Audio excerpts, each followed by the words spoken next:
Welcome all from School on Complexity. This is a series of conversation of short talks on the Constitution of the world in occasion of Festival della Diplomacy. This time, we have the pleasure and the honor to have our guest, Alexis Barrière. Welcome, Alexis. Thank you for inviting me. We knew you in the occasion of the Biennale because one of your libretto won the award for Leone d'Oro alla carriera on a big composer that she is Kaia Sariao. So really congratulations to Kaia Sariao, of course, and for your libretto. That it's fantastic, and that's the reason we found really interesting to invite you. So first of all, thank you for accepting this invitation. Okay, in this short talk, we love to examine your libretto because it looks like a philosophical text, and it looks like our world on the mirror. On the mirror, what we'll discover in the next minutes. Reconnaissance in French, I'm sorry for my French, is the name of the opera and the name of the libretto. And this word has an ambiguity or has different meanings. They are all true at the same time. First of all, we have the discovery and the activity to rediscover something. Then we have the recognition. We better find the time to deserve to other people, to others in general. So we have a world condition and people condition on the world. Let's start from the chapter number 1 of your opera, The First Martian in a Long Time. It seems to explain from this moment the title of your opera because it's madrigal, and the chorus remember us a tradition, and also remember us that we have to look at something that we may have known before. Martian life. How was Martian life? Of course, it's fiction, but how was Martian life that you imagined when you wrote your libretto?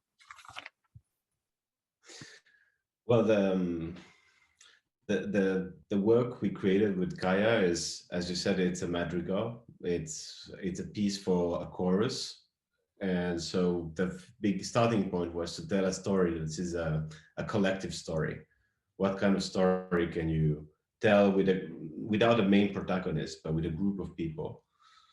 So of course it draws from many things, from the tradition of the madrigal, this specific type of tying the individual psychology with the collective psychology, and also in this case it draws from a history of science fiction.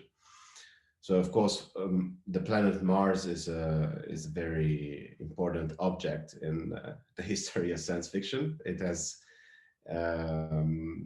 inspired a lot of fantasies, and of course when we first started fantasizing about it, we didn't know so much, but even when there was no scientific evidence, we always assumed that that would be a place where there could be life.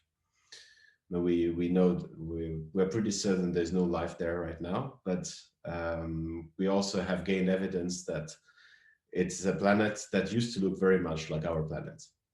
So what's fascinating about the way science fiction and science have worked together in this case is that we have been always looking at the planet like as some kind of mirror, some kind of place that could be like our place. Or in some hypotheses, we have imagined that it could be planet B when we are done with this planet and we move to the next.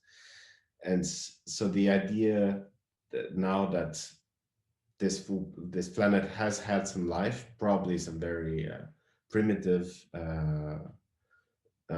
cellular life only, but nonetheless, there is a possibility. So it strengthens this idea that Mars is a mirror, that we can look at it physically and philosophically as a mirror. And so the whole work is based on this idea, as you said, this double meaning of the world. In French, reconnaissance, or in English, reconnaissance, which have very different connotations. In French, it's more actually like recognizing, like seeing yourself like in a mirror. And in English, it's more an idea of exploration. It's a word that's used a lot in space exploration, for instance.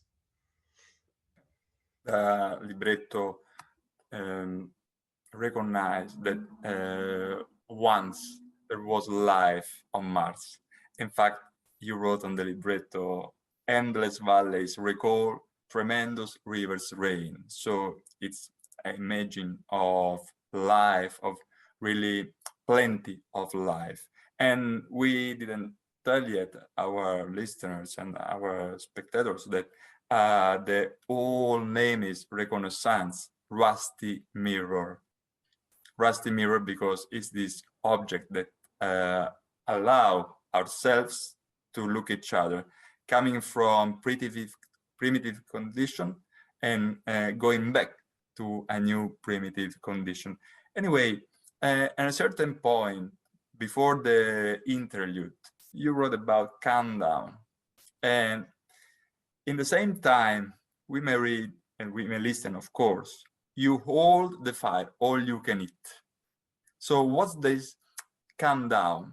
And why do you start your lines in the correspondent way with you hold the fire, all you can eat? Well, the countdown it's a literal like rocket launch countdown. So we hear the numbers being counted down from 10 to the liftoff, and that countdown happens in many languages. And the languages that we hear counting down are the languages of cultures that actually have currently space operations going on.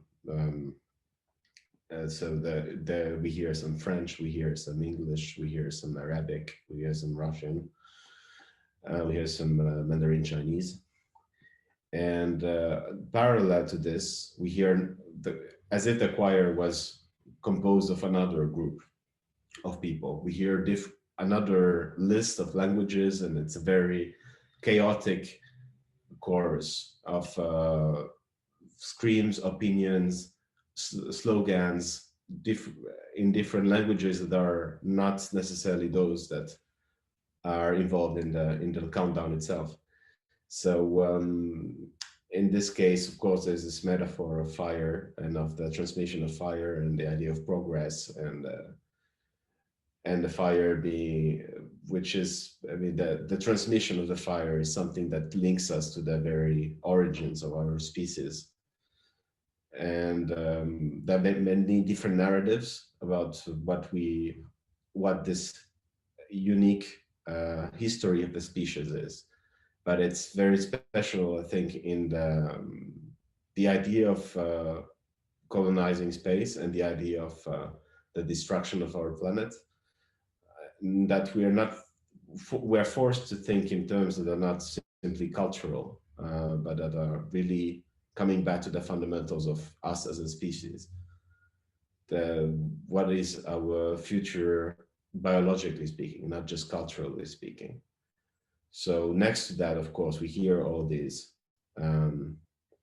transmissions. And in this case, there's a big leap, of course, between we hold the fire, which is this very ancient, very noble idea of human progress, and the phrase all you can eat, which is something you see in when they're advertising a buffet, for instance, or one of these Japanese restaurants with the trays, and where you literally we live in a society that's so abundant that it's a good deal to go in a restaurant and to to say to to say to the customers that they can, if they pay the right price, they can eat everything.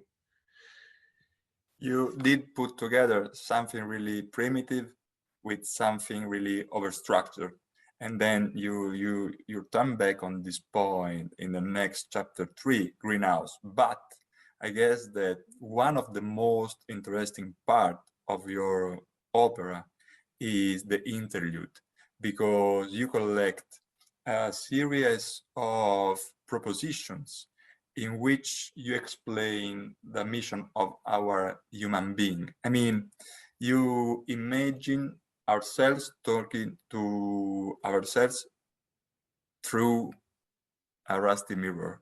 So, of course, you recall to the memory Tarkovsky, and it's written on the libretto because you recall the Russian language.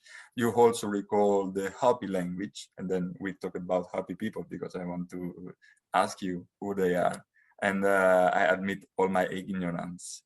And in an atmosphere that I told you suddenly that remember us, and that's our actuality. Remember us on the screen, as seen on the screen, the atmosphere of dunes. Inside this world, we may listen. I must tell you, we don't want to conquer the cosmos. Let me say that I must tell you, seems to listen to Doors. It's kind of lyrics of Doors, like a ritornello. And then you continue, we want to expand Earth to the borders of the cosmos. Then we don't know what to do with other worlds. And then we don't need other worlds. We need a mirror. So the idea that our worlds could expand to cover the whole universe, the whole cosmos, is a power idea. And we are in the position that we may don't know what to do with other worlds. And we want to know what to do with our worlds. Of course, you have said that before, that we are going to colonize other planets, and that maybe is a good thing in terms of progress in humanity. But talking about this is about our material and physical, but not only our cognitive world. So what inspired you these really powerful lines? Those lines really are, they are literally from the movie Solaris by Andrei Tarkovsky. That's why they're in Russian as well. But from the movie, in the script of the movie, they're almost literally translating the novel Solaris by Stanisław Lem. What's interesting about the point that Lem and Tarkovsky were trying to make in the early 70s, it was in the middle of the space race. And they really tried to approach it, whereas Tarkovsky was basically asked to do a propaganda movie to say that the Russians were ahead, to remind the world that the Russians were ahead in the space race, which they were for a long time. And instead of doing that, Tarkovsky really did a philosophical movie about why are we doing this? And this is all contained in that statement, which you quoted. This idea that, well, yeah, we can keep on growing, we can keep on conquering new places, but we don't know what to do with all that stuff. So instead of running, we need to face a mirror. And that is what happens in this situation when we look at planet Mars, which would be the first stop. If we're going to go to outer space and conquer new planets and so on, then instead of seeing Mars just as the first stop, we have the opportunity of seeing it as a mirror, of taking the same way that the interlude works inside this work. It works as a stop. Suddenly, all the whole choir stops. It's very silent, and we hear just this one voice, that is making us stop and reflect. And of course, it has different functions. It's means also to take a deep breath in the middle of this crazed acceleration that our society is. And it's also offering a different narrative, because in our imaginations, since the end of the Cold War, the space race is a very American thing. It belongs to like an American imagination of things. But it's also important to remind of the other narratives. And you see, like in the countdown, we heard some other voices that were on the side, and in this case, it's the same thing. We hear the Russian side of the story instead of just the American, let's say, mainstream version. And then the next part, as you mentioned, we hear yet another voice, which is an alternate voice, which is the voice of the Hopi people in Arizona. Yeah, I see why you decided to quote these words in your line, because they are really capable to make us understanding how the situation is. Of course, we are quoting these words in a distance of decades from that moment, but they not only have preserved the meaning, but they evolved the meaning and they have new meaning. We can talking about reconnaissance. We can recognize.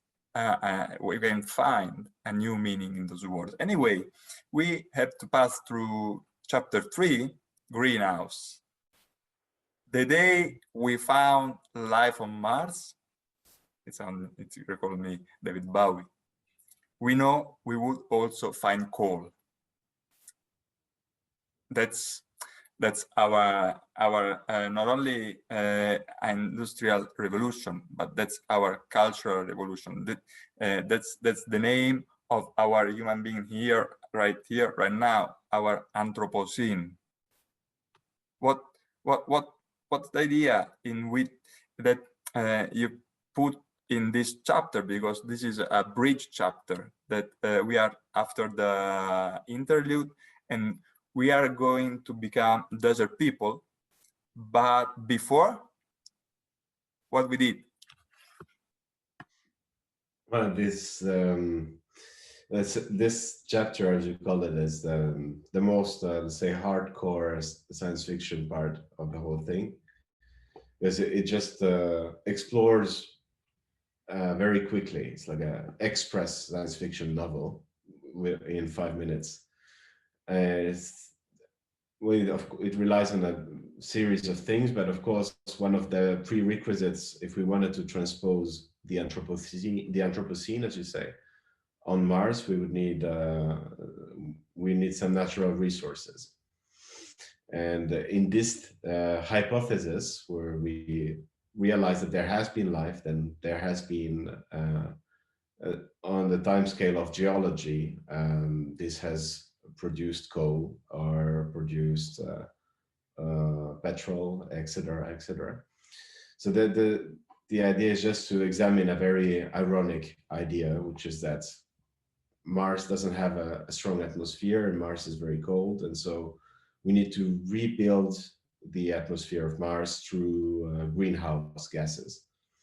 So the idea is that everything that we're doing to our atmosphere right now suddenly would become a positive thing, because we need to make global warming on a planet, which is Mars, and we happen to be experts. So the story goes through a very quick version of what that would look like, which is basically that we would just do the same things that we're doing now on Earth, but do them on another planet. And the result wouldn't be more positive than it is on our planet, of course. And then we're going to meet Hopi people. That's chapter 4, desert people. Back to the red desert, the Hopi people sing for rain. And then this is a familiar story to the Hopi people. Which is the familiar story to the Hopi people? Well, the Hopi people, they're most famous in the world. Then they're not famous to everyone, of course, but the one thing that they're famous for is for a concept that was made into a movie, another movie, some decades ago, which is a concept of Koyanis Katsi. It's a concept that it's a theory, let's say, that when the world is out of balance, this disorder results in a global catastrophe, and this global catastrophe forces people to leave the places where they were living, and they have to migrate to a new place. And so it's a very fundamental concept in that culture, because their whole mythology is based on the idea that they used to live in other places, and then those places were destroyed and they moved on. And so they live in a fourth world already, what they call the fourth world. And so when, not only that, but of course they suffer, like all indigenous people on the American continent, they suffered a very violent displacing and destruction of their environment when the Americas were colonized. So again, we're dealing with experts in the same way that we are experts in global warming. The Hopi people are experts in the destruction of the world. So they've seen through it so many times that there actually was a delegation of Hopi wise men who many times approached the United Nations with a message in the last decades, saying, we know how this works. Know that this is a situation of Koyanis Katsi, and we need to do something about it. We need to either prevent the catastrophe while we can, or prepare for what's next, which is migration. And what's very interesting about them is that, I mean, it's interesting not to see them as, some old magic that's very charming, because it's ancient and it's peaceful. I mean, these people are not more peaceful than any other people in the world, of course. But there is this knowledge, an actual science in their culture, which is very potent. These people live in a desert where it's raining like 10 days every year, and they manage to grow crop. They have a knowledge of their environment, of how to cope with the environmental disaster. So the idea, of course, is that we need to listen to these people, not in a exotic Pocahontas kind of way, that, oh, these people are so close to nature. So these people have experience, a history, and it's very interesting to learn from them. I understand. They have roots. I mean, they have roots on this planet, and they forecast our existence. They are themselves a mirror, the B-side of our experience. In a way, it brings us to the chapter number 5 that you titled Requiem. Of course, Requiem as a typical recognition in the classic music, but you're right. There are not many of us painting in the black. Now, this imaging is really evocative. Not all. There are not many of us. What they're doing, they're painting in the black. So they're panting. They're having a hard time breathe. But it's a nice image that you have. But it's not the image in the text. It's the panting. To pant, not to paint. But I like that. I'm sorry. I made a movie about that. Panting. They're panting. Yes. Okay. Yeah, they're breathing difficultly. I apologize. That's because it's late and I need glasses. That's the evidence. But anyway, I imagine that they were painting. That's the good of doing something good the first time. But in the same chapter, you write, I hope this way that I have read as well, but I should put glasses. Two rusty mirrors, here we are, face to face, standing, then it continues, and then standing in a cold star among cold stars and being warm. Pause. What beauty. What's that beauty? Well, I guess it's the beauty of,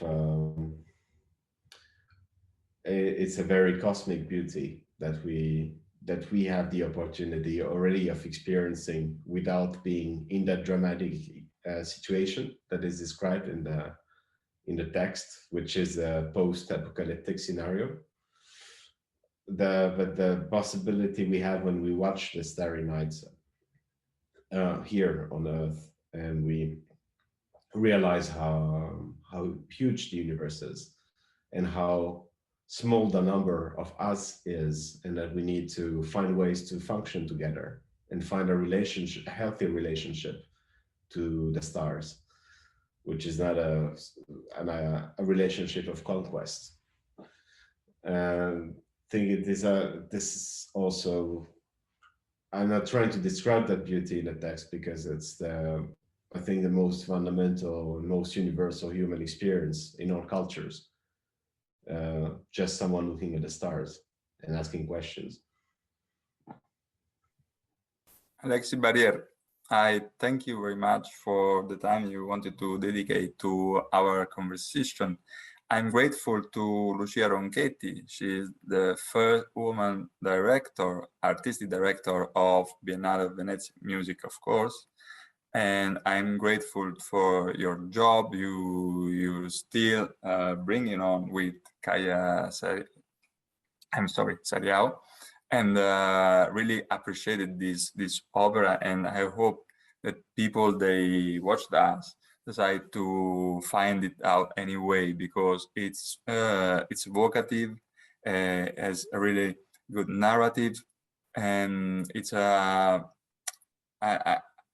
I'm not afraid to say metaphysical text and also metaphysical music, because brings you to other planet, but with your feet really well rooted on ours, and that's important. So Alexi, I hope we may anyway find new ways to find each other, to continue to talk.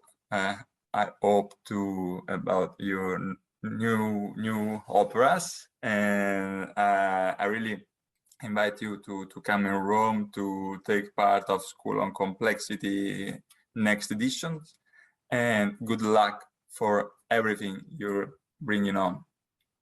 Well, thank you very much for your invitation. It was a pleasure to discuss this with you, and I hope the reconnaissance with its text and music will be made available also soon for everyone else to listen. Yeah, so this conversation sense to them. It could be a kind of manifesto, especially talking about recognition of each other, to forge our identity in the diversity of others. Thank you very much, Alexi. See you next time. Bye to everybody.